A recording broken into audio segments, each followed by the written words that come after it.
Nah, teman-teman, sekarang kita masuk ke simpangan dalam GHS. Apa itu simpangan? Simpangan dalam GHS didefinisikan sebagai jarak tempuh benda yang bergetar yang diukur dari titik kesimpangannya. Nah, simpangan dalam GHS ini dilambangkan dengan Y kecil. Nah, secara umum, simpangan dalam GHS memiliki persamaan Y sama dengan A sin omega T. Nah, bila di dalam soal diketahui bahwa si benda yang bergetar itu memiliki sudut fase awal atau yang dilambangkan dengan theta 0, maka rumusnya menjadi Y sama dengan A sin omega T plus theta 0. Tetapi secara umum tidak maksudnya tuh theta 0 ini jarang ditemui. Jadi sehingga yang seringnya itu yang dipakainya adalah Y sama dengan A sin omega T. Namun apabila teman-teman menemukan soal di mana diketahui kalau si benda itu memiliki sudut awalnya sekian, ya tinggal memakai rumus yang Y sama dengan A sin omega T plus theta 0. Nah, sekarang pertanyaannya adalah dari mana didapati rumus Y sama dengan A sin omega T. Nah, rumus ini bisa kita dapatkan ketika kita menggambar sebuah ilustrasi gerak bandul di dalam alat bantu lingkaran. Nah, maksudnya itu sekarang coba teman-teman perhatikan gambar lingkaran yang besar. Nah, sebelumnya mohon maaf untuk yang lambang A, yang huruf A itu ya, yang dalam lingkaran yang A merah itu diabaikan aja. Yang benarnya itu adalah A yang hitam. Jadi yang A merahnya diabaikan, yang benarnya gitu ya, yang A huruf hitam. Nah, jadi ini misalnya ada sebuah bandul. Nah, bandul ini pasti kan ada talinya ya, tali. Nah, itu. Nah, si bandul ini tuh sekarang ada di titik Q. Nah, awalnya ada di titik X. Nah, si bandul ini dari titik X ke titik Q, dia akan menempuh sudut sebesar θ. Nah, kalau dalam gerak melingkar beraturan, θ itu sama dengan rumusnya ya, rumus θ itu sama dengan omega T. Nah, itu. Nah, sekarang kita kan mau nyari Y ya, atau simpangannya. Nah, kalau kita buat segitiga bantu gitu ya, jadi si yang titik Q ini kita tarik garis putus-putus ke bawah ya, tegak lurus terhadap yang garis P ini. Nah, atau mudahnya itu teman-teman bisa lihat yang panah warna krem.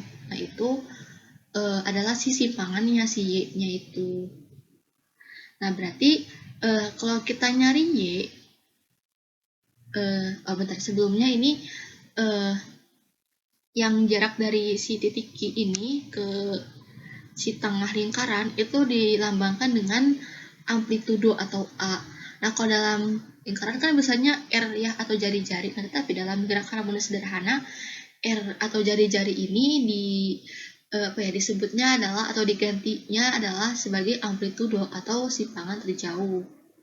Nah, berarti ini kalau kita nyari Y, nilai Y-nya berapa, kita bisa pakai caranya itu bisa pakai perbandingan trigonometri. Kita pakai yang sin. Nah, karena apa? Karena di sini teman-teman coba ingat lagi pelajaran matematika yang bagian trigonometri, yang perbandingan trigonometri, yang pakai segitiga siku-siku itu loh, yang ada misalnya sin theta, saya sinnya sin alpha atau sin x ya, sin x sama dengan depan permiring, itu yang cos x sama dengan samping permiring.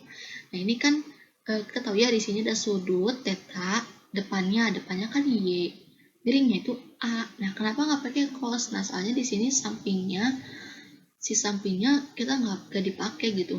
Yang kita perlu itu adalah depan si sudutnya atau si y-nya ini. Karena kita jadi rumus simpangan. Nah, berarti kita pakai rumus si perbandingan trigonometri. Jadi sin theta sama dengan Y per A. Ini kan kita bisa tukar ruas ya, atau kali silang. Jadi si sin theta dikali A sama dengan Y, atau ya gitu. Jadi ini si Y sama dengan A sin theta kan. Nah, jadi Teteh kan tadi udah bilang kalau theta dalam dalam gerak melingkar itu rumusnya adalah omega T. Nah, jadi ini kita ubah aja tetanya jadi omega T biar memudahkan juga. Berarti kan Y sama dengan asin omega T. Nah, omega ini rumusnya itu adalah 2pi per T besar. T besar di sini adalah periode maksudnya. Nah, jadi bisa juga selain Y sama dengan asin omega T, bisa juga Y sama dengan asin 2pi kali T kecil atau dikali waktu per T besar atau periode. Nah, atau omega itu kan ada apa ya, bisa rumus itu bisa ada dua ya. Kalau dilihat dari periode sama frekuensi. Dan pertama ada omega sama dengan 2pi per T besar atau omega itu sama dengan 2pi F. Nah, berarti ini sama aja. Kalau kita masukin ke dalam persamaan simpangan, berarti Y sama dengan asin, omeganya diubah jadi 2pi F. Berarti Y sama dengan asin 2pi F T. Nah, adapun keterangannya bisa teman-teman baca. Jadi itu satuannya yang dalam kolom itu satuan yang bakunya.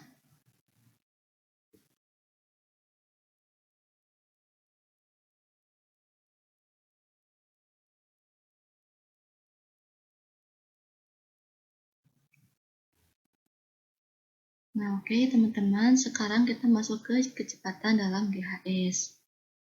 Nah, kecepatan gerak harmonis merupakan turunan pertama dari fungsi simpangan terhadap waktu. Nah, yang dapat dituliskan secara matematis itu, jadi ini kan si kecepatan itu adalah turunan pertama dari si simpangan terhadap waktu. Nah, simpangan kan rumusnya asin omega T plus theta 0. Nah, di sini Teteh mau ngingetin ya, sebenarnya rumus umum simpangan itu adalah Y sama dengan asin omega T. Nah, theta 0-nya kemana?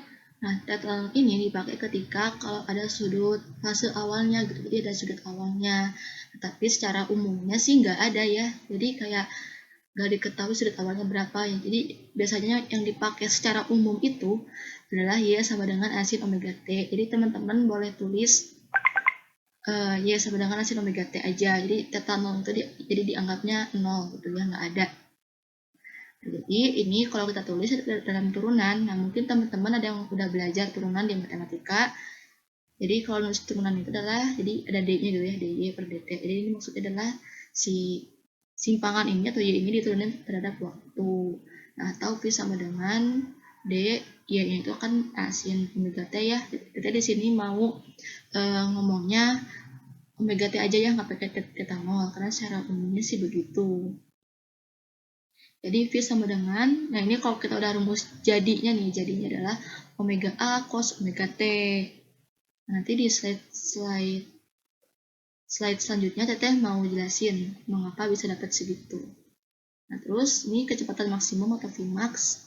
Jadi ketika nilai fungsi cosnya, jadi si cos omega T-nya itu sama dengan 1, kan kalau misalnya fungsi cosinus mah ya, jadi kayak fungsi sinus, fungsi cos gitu ya. Fungsi tangen itu kan maksimalnya 1 gitu ya, kan nggak ada gitu teman-teman, mau sinus 2 nggak ada kan, adanya paling mentok itu 1. Nah, jadi maksimal tuh jadi si nilai cosnya itu cos omega T itu sama dengan 1. Nah, dengan demikian maka karena si cos omega T sama dengan 1, berarti si V max itu sama dengan omega A karena si cos omega T-nya sama dengan 1. Jadi kayak omega A dikali 1 gitu ya, omega A gitu. Nah, ini ada keterangannya, yaitu ada simpangan, satuan bakunya itu adalah meter, ingat ya meter gitu ya. Jadi terus ada A, amplitudo atau simpangan terjauh, itu adalah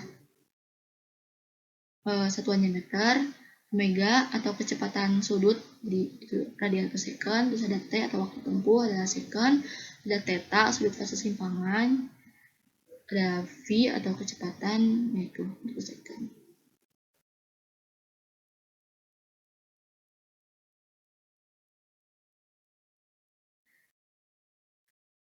Nah, oke teman-teman, Jadi di sini Teteh bakal ngejelasin kenapa persamaan kecepatan dalam GHS itu bisa dapat rumus itu V sama dengan omega A cos omega T. Jadi kenapa sih bisa dapat segitu gitu ya? Jadi di sini teman-teman pertama harus kenal dulu dengan namanya konsep turunan. Nah, mungkin di sini teman-teman ada yang udah belajar turunan di matematika, ya. Nah, bagi yang dulu mungkin bisa kepo-kepoin dulu ya, kayak konsep-konsepnya sedikit gitu di sumber lain. Tapi ini semoga penjelasan Teteh bisa mudah dipahami. Nah, maaf juga ini tulisannya ya cak-cakan gitu ya, nggak rapi. Oke, sebentar. Nah, oke. Sekarang di sini ilmunya memang cak-cakan ya. Jadi sini ada V sama dengan omega A cos omega T. Nah, kok bisa gitu? Nah, kenapa? Nah, sebagaimana yang Teteh udah sebutin di slide sebelumnya, kalau kecepatan itu adalah kecepatan GHS sebentar.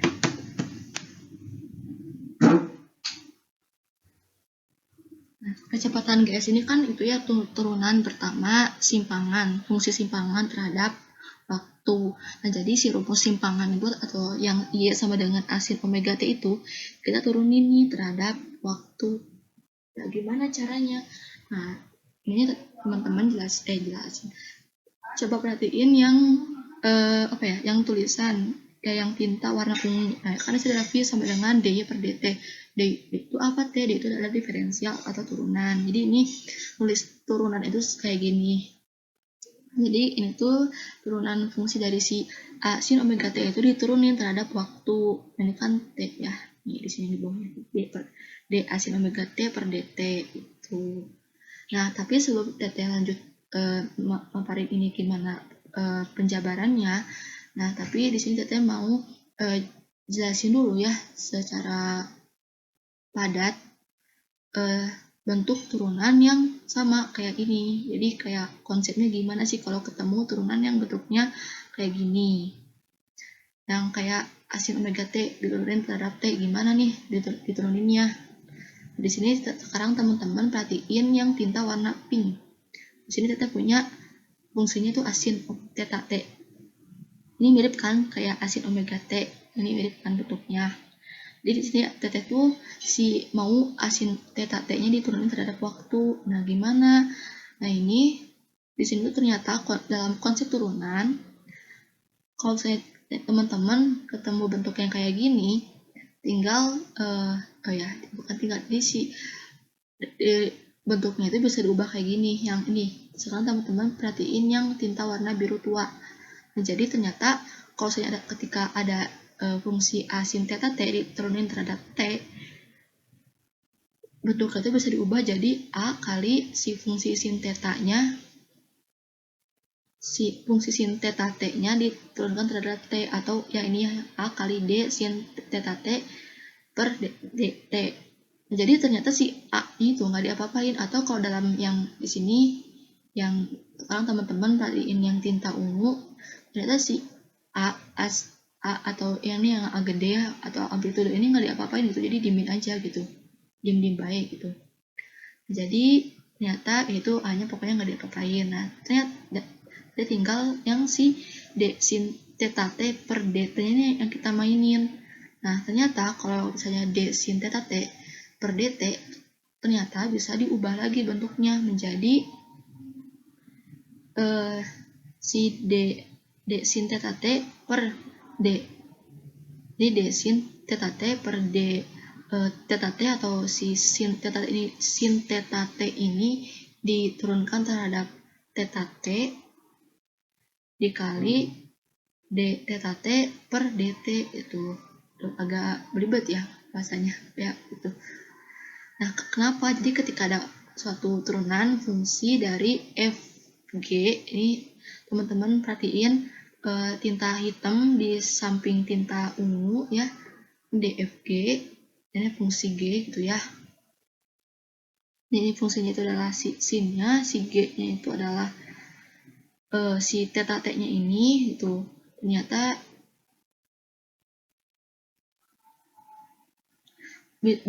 kalau diubah itu jadi bentuknya jadi si d fungsi g diturunkan terhadap g terus dikali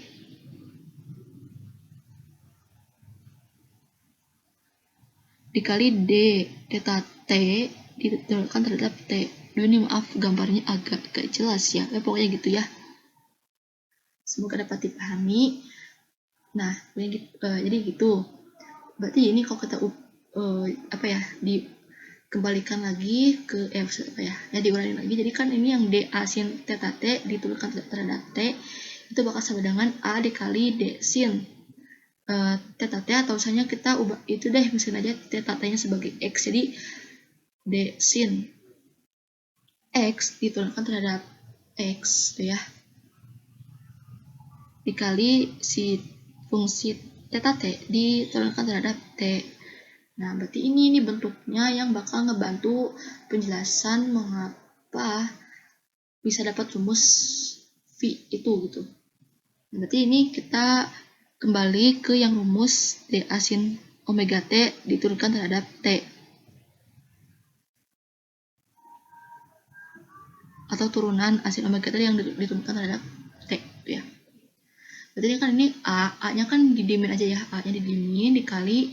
Nah ini ya tadi yang sin omega t kita pecah nih. Yang pertama jadi D sin omega t diturunkan atau per D omega t terus dikali D omega t per dt. Nah itu. Nah ini sekarang yang D sin omega t per D omega t itu berapa hasilnya sih, berapa? Nah ini ya, kalau dalam turunan ini maksudnya tuh D sin omega t per D omega t itu maksudnya turunan sin itu apa gitu. Nah kenapa? Jadi maksudnya itu ini kan sin dalam kurung omega t, berarti kan ini fungsi sin ya, fungsi sin atau fx gitu ya. F-nya adalah sin, x-nya adalah omega t. Nah, berarti kita andaikan aja ini adalah sin x gitu, atau si omega t-nya adalah x. Nah dalam turunan, ketika ada turunan sin fungsi sin x gitu ya diturunkan terhadap x, itu bakal sama dengan cos x. Jadi teman-teman bisa kepoin aja di Google ya, kayak turunan sin itu apa, turunan tangan apa, turunan fungsi sin apa, turunan fungsi cos apa, turunan fungsi tangan apa, pokoknya ada di Google. Di intinya turunan fungsi sin itu adalah cos x. Jadi nilai dari D sin omega t per D omega t ini adalah cos x gitu ya, atau cos omega t. Jadi x itu adalah omega t, kita andaikannya seperti itu. Nah, sementara dalam kalau yang D omega t diturunkan terhadap t itu gimana penjabarannya? Nah, ini kita kembali ke konsep, mungkin ini teman-teman ada yang tahu ya.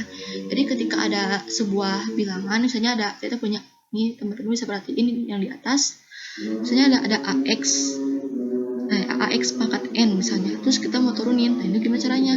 Gampang. Jadi si pangkatnya atau si N-nya kita majuin ke depan, terus dikali ke, jadi ya ke depannya dikali ke A gitu. Jadi N dikali A. Nah si pangkatnya ini, pangkat si N ini dikurangi 1. Jadi AX pangkat N itu kalau diturunin jadi N kali A kali X pangkat N min 1 gitu. Berarti misalnya nih kita punya contoh, misalnya 5X pangkat 3 diturunin berapa? Yuk. Berarti si pangkat 3-nya dikali ke depan, jadi 3 kali 5, 15 kan. Nah pangkat X-nya kan tadi 3, terus tapi dikurangi 1 sekarang, jadi 2 kan. Berarti turunan 5X pangkat 3 itu adalah 15X pangkat 2 itu turunannya. Nah, sementara yang hanya konstanta aja, jadi gak punya variabel, jadi kayak cuma 5 doang, itu turunannya adalah 0 gitu.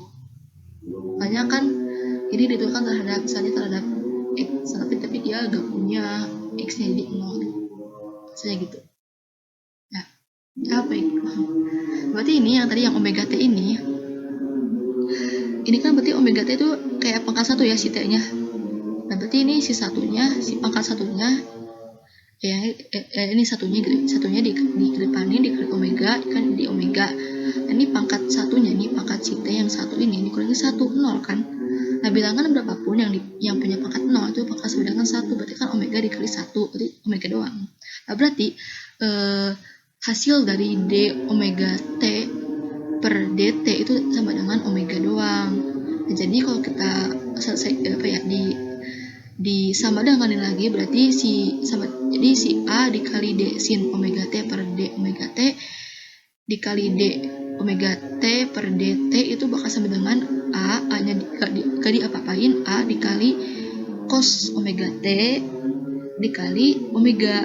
Nah, berarti ini kalau mau sesuai dengan rumus umumnya, si omeganya ini tinggal dikedepanin. Omega yang ini loh, yang A cos omega T dikali omega. Nah, omega itunya dikedepanin. Jadi di sebelum A jadi omega A cos omega T. Nah, inilah penjelasan dari pembuktian rumus kecepatan pada GHS.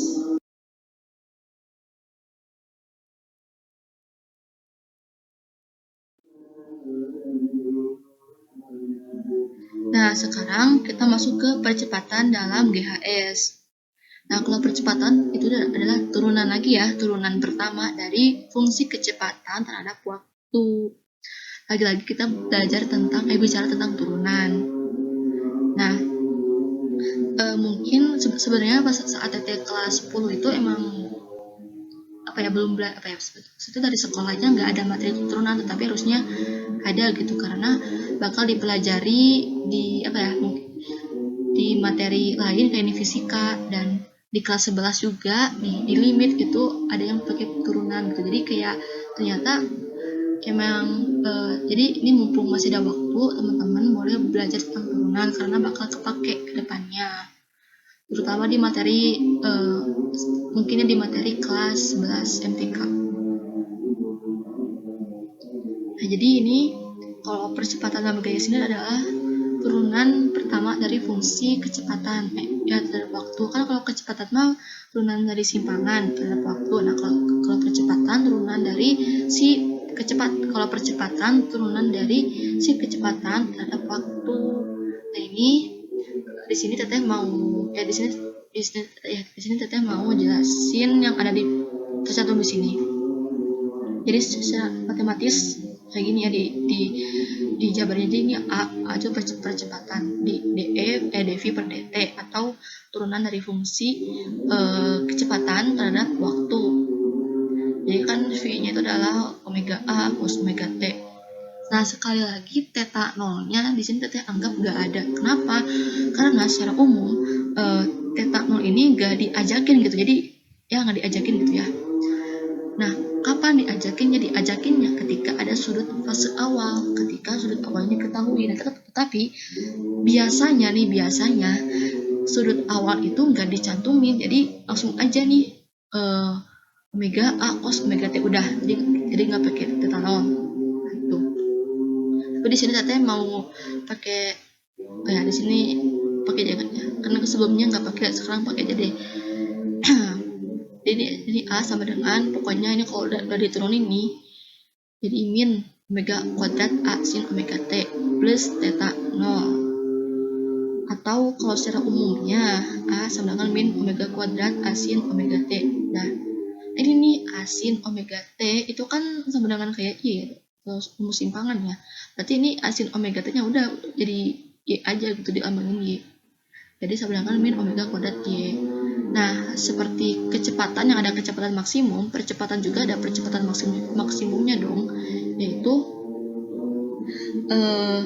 ketika si Y-nya ini, ya kan A itu sama dengan min omega kuadrat Y. Nah, ketika si Y-nya ini ada di simpangan terjauh, kan Y itu adalah simpangan. Nah, kalau percepatan maksimum berarti ketika dia ada di simpangan terjauh. Nah, simpangan terjauh dalam GHS ini disebut dengan amplitudo atau yang dilambangkan dengan A.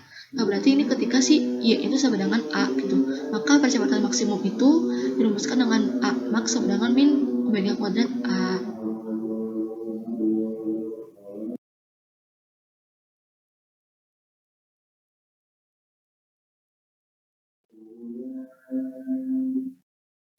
Nah, sekarang kita masuk ke pembuktian rumus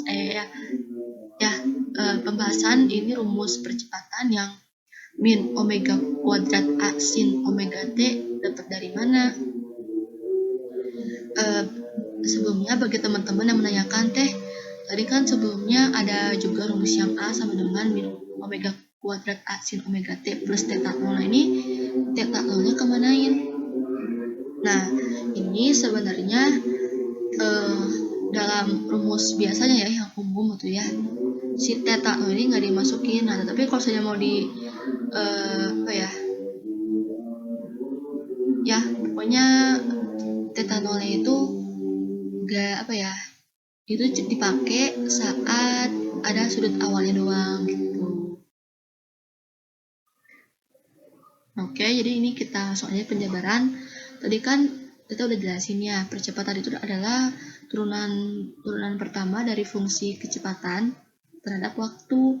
Nah, berarti kalau ditulis itu adalah A sama dengan dv per dt atau turunan fungsi kecepatan terhadap waktu, yaitu. Nah, secara konsep lebih jelasnya kita udah jelasin di penjelasan sebelumnya yang pembuktian rumus kecepatan. Nah, sekarang kita tinggal ikutin aja konsepnya. Bagi teman-teman yang masih agak bingung, mungkin bisa dipelajari kembali gitu ya, disimak kembali atau misalnya kepo-kepoin di Google gitu ya, atau ya itu mencari konsep-konsep turunan gitu. Nah, jadi kita langsung aja. Jadi di sini kan ada D atau turunan dari si omega A cos omega T terhadap waktu gitu ya. Nah, ini berarti kan ini tuh kalau kita jabar itu sama dengan omega A dikali turunan dari fungsi cos omega T diturunkan terhadap omega T dikali D atau turunan dari si omega T diturunkan terhadap T ya.